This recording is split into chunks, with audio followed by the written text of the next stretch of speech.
こんにちは、ワッカの古畑です。今日はフランスのパリにあるギャラリークリスチャン・ベストというギャラリーに来ておりまして、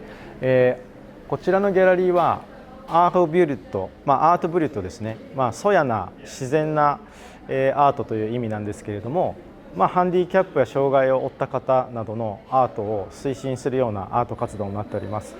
でこちら日本からですね、ヘラルボニーさんが個展を開催しに来ておりますので、取材させていただくことになっております。では行ってみましょう。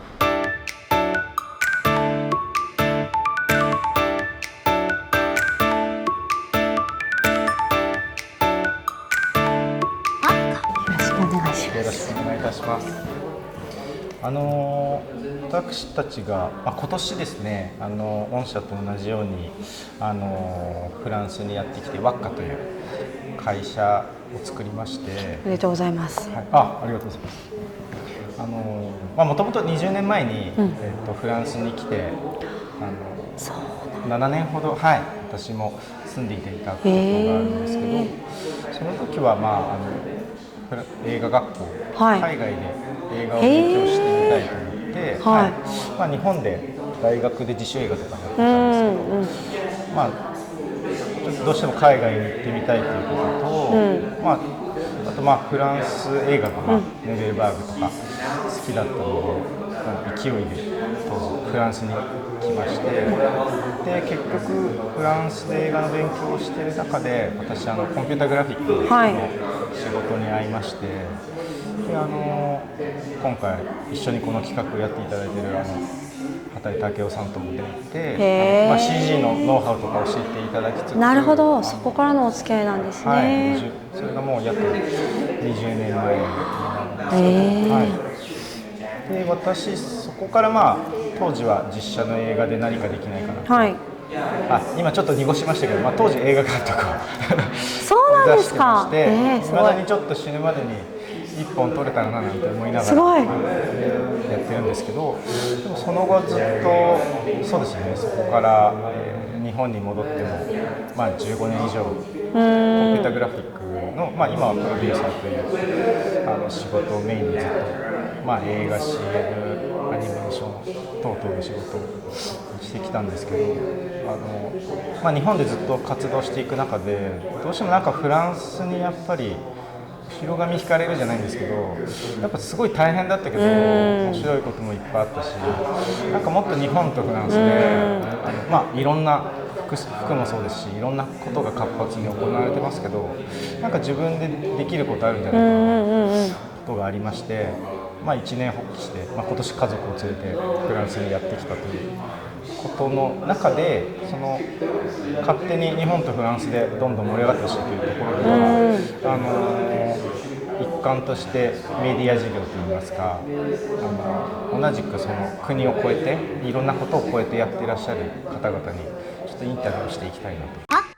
よく聞かれると思うんですけど、ヘラルボニーっていう言葉って何だろうとか、あとヘラルボニーさんがやっていること、ヘラルボニーさんって何をやられてるんだろうと、ちょっとお聞きしてもよろしいでしょうか。ヘラルボニーは、主に知的障害があるアーティストの方々とそのアーティスト契約というものを結んで、彼らが描いたそのアートとかっていうものを、私のこのシャツとかもそうなんですけど、そういうさまざまなデザインとか空間とかそういったところに落とし込んで、障害のイメージっていうものをこのアートとかそういったクレープの力で変えようとしている会社になります。なので、その主なそのライセンスビジネスっていうところでいうと、ライセンスビジネスになっていて、彼らが書いたアートをですね、データ化をして、そのアートデータを活用して、いろんな企業様に提案をさせてもらったりとか、あとは弊社の方でのプロダクトへのデザインというものに使ったりとかっていうことをしております。で、ヘラルボニー自体はですね、どういうふうに始まったかというと、2人の双子からが創業した会社なんですけれども、その双子の上の4歳上のお兄さんがいらっしゃって、この翔太さんという方なんですけど、その方が翔太さんが重度の知的障害と自閉症があるというところから、彼らがこう幼少期の時に非常にそのお兄さんの障害のことで、そのからかわれたりとか、あとは何かこう過度にかわいそうに思われたりとかっていうところで、なんでだろうなっていうところから、その障害のイメージを変えようっていうところで起業したっていうのが経緯になっています。では次にと申しますか、その日本で活動を広げてこられたフェラルボンさんがなんでフランスに来ようと思ったかっていうところをちょっとお聞きしたいなと思いました。はい、フランスに来ようと思ったきっかけは、去年の5月に初めてフランスに視察に来たのがきっかけだったんですけど、その時は経済産業省の方々のフランスのスタートアップエコシステムの視察っていうところを、これから大きく海外事業に打っていこうとしているスタートアップという形で選んでいただいて同行させてもらったんです。でその時に今ここで展示会をしているこの場所なんですけど、クリスチャン・バーストというキュレーターがやっているギャラリーでして、彼はそのアール・ブリュットと言われる、障害があったりとか精神病院に入っていたりとか、その美術教育を受けてない人たちが描いたそのアートのジャンルっていうのはアール・ブリュットっていうのがありまして、それはフランス発祥なんですけど、そのアール・ブリュットに特化したこのギャラリーをやってるってこのクリスチャンとの出会いがあったんですね。で彼はやっぱその当初彼自身も全然違う仕事をしてたんですけど、アール・ブリュットに出会った時にこんなにすごい面白い作品たちがいるのにその美術史のメインストリームで語られていないっていうことにすごく衝撃を覚えて、それでそのアートという世界でこのアール・ブリュットの位置を向上していきたい、そのしっかりこのメインストリームに持っていきたいっていうところからこの専門のギャラリーを始めたんです。彼はそのアートの業界でそのアートの業界のやり方でこうやってきたけれども、その私たちと出会ったことによってそのアートっていうところの枠とはまた一つ違うそのライセンスのビジネスとかブランドっていうところでのその活動っていうところを初めてこう知って、日本でそんなことが起きてるなんてみたいなのにすごく興奮してくれたんですよね。で自分たちがやっぱやろうとしてることとすごく共鳴したっていうところから絶対世界を舞台に戦うべきだよっていうふうに背中を押していただいて、そこから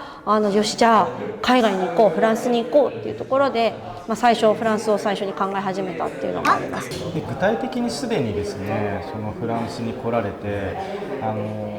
ヨーロッパでいくつか施設を回られたりですとか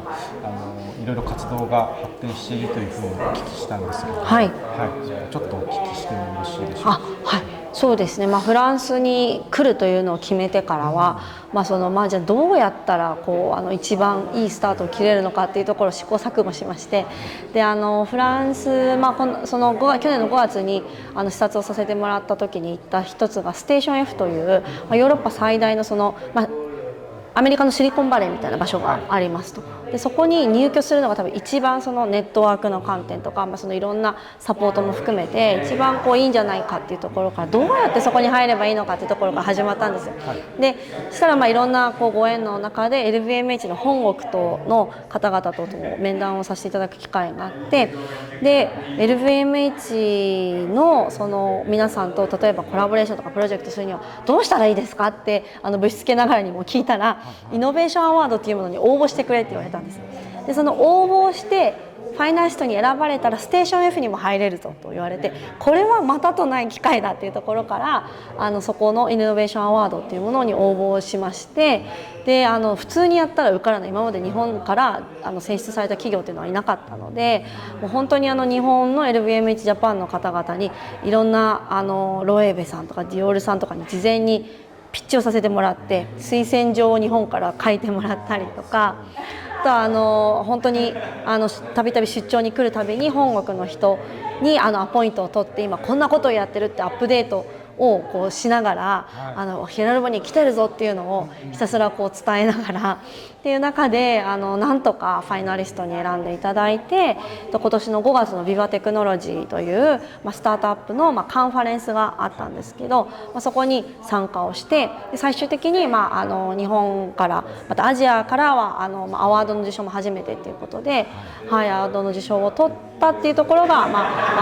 一つのすごく大きなターニングポイントになったかなと思ってます。でその間本当に福祉施設の視察とかっていうところも、フランス、イギリス、ドイツベルギーフィンランドっていうところで、複数国視察をしていまして、やっぱりどこの施設に行ってもやっぱ言われるのは、そのヘラルボニーみたいな会社っていうのはやっぱまだ見たことがないっていうので、彼らも自分たちでライセンスのビジネスの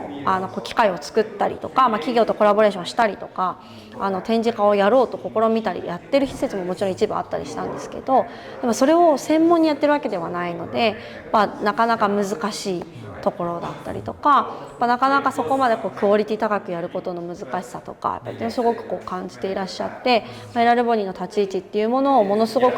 ユニークなものとして見てくださっていて、すごく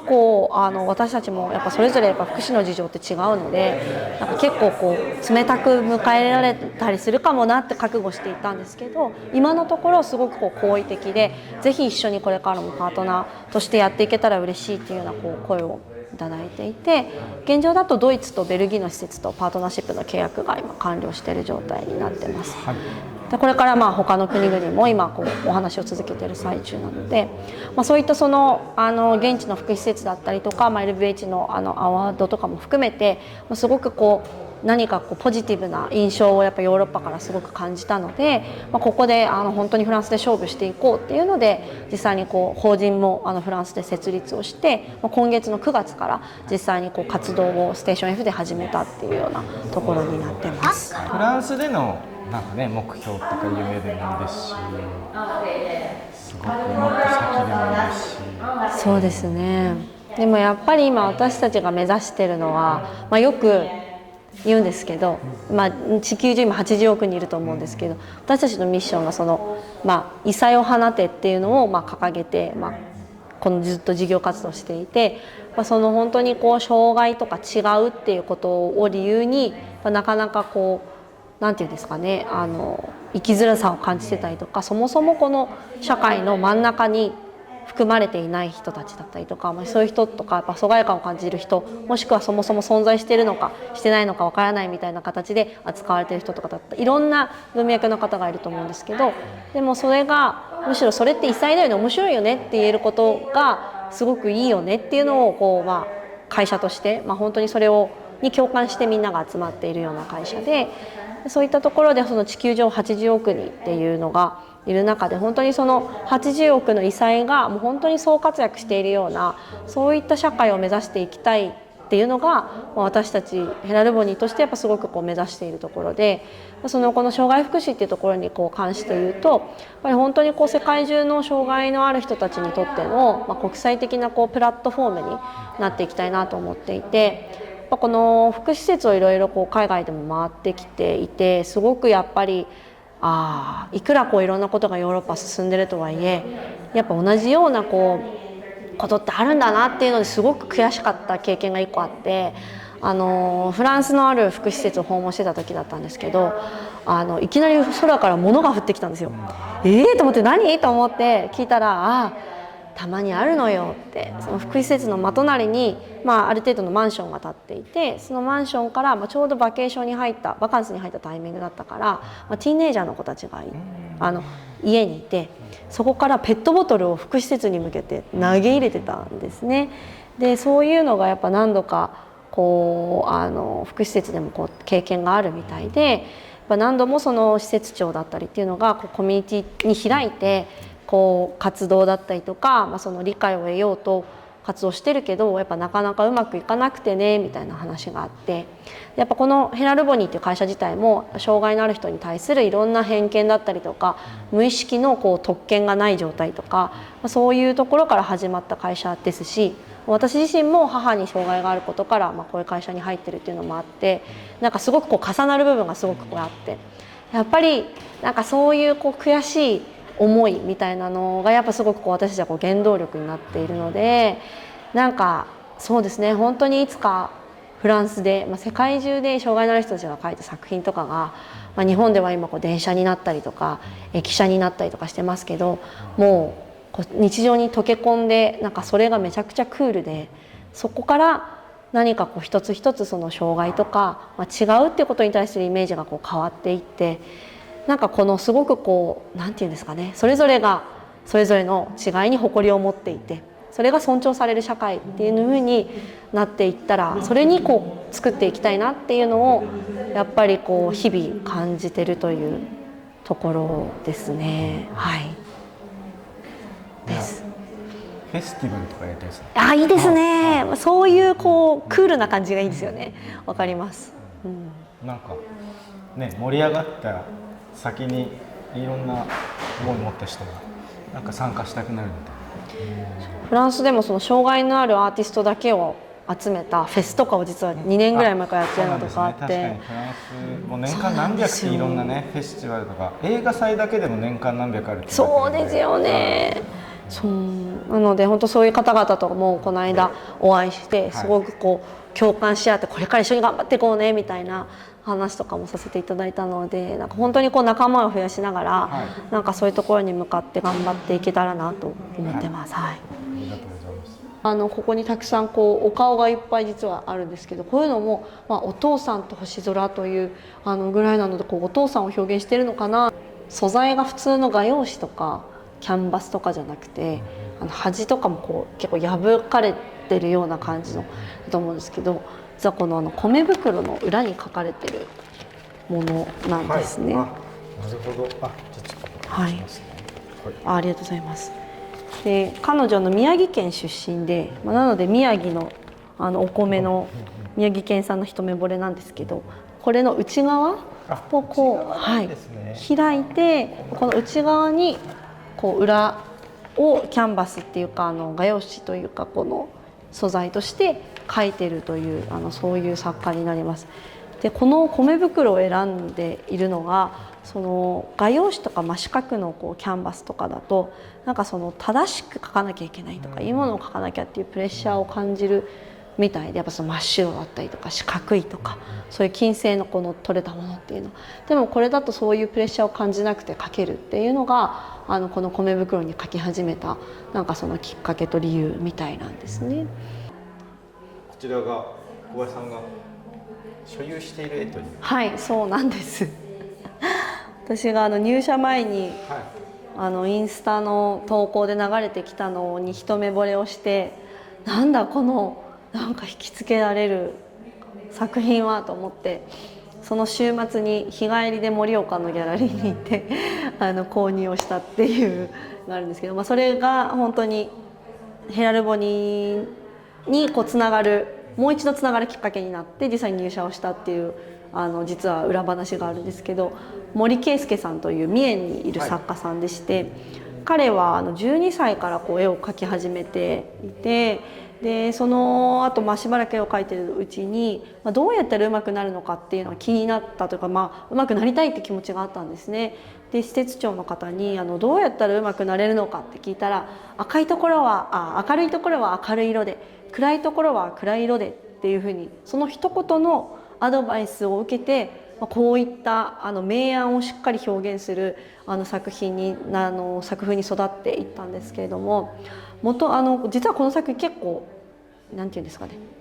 例外的な作品で、他の作品は結構その黒とか暗めの色が割と多くて、その中でパキッと明るい部分と暗い部分っていうのがすごくもっとよりコントラストが強い作品が多いんですけど、これは割とこうカラフルなもう少し色が多めな作品になっていて、本当に彼の特徴はその明暗と色使いっていうところなんですけど、この色一つとっても色を40分1色ぐらいかけて、色を練り油絵の具をこう練って描いて色を作って、それを一箇所20分とかかけながら塗るっていう、そういう色に対しても非常にこだわりがある作家なんですね。でモチーフでよく顔が多いんですけど、これ実はそのレコードジャケットのモデルになっているそのミュージシャンの方々とかをモチーフに描いていて、その施設の施設長さんがすごいレコードジャケットのコレクションを持ってらっしゃるんですけど、そのコレクションの中から1枚選んで、それを見ながら描く。だから全然その仕上がりとその元のレコードジャケットが違うのもまたそれ結構面白いところで、なんかいつか機会があったら並べてみてみたいですよね。そう非常に貴重なレコードもコレクションなのであれなんですけど、すごくこうそういうのも面白い、そんな作家さんですね。ありがとうございます。なんかお家の中で普段はじゃあもう、そうですね。お家で、はい、壁にこうかけてこういう感じで飾ってました。はい。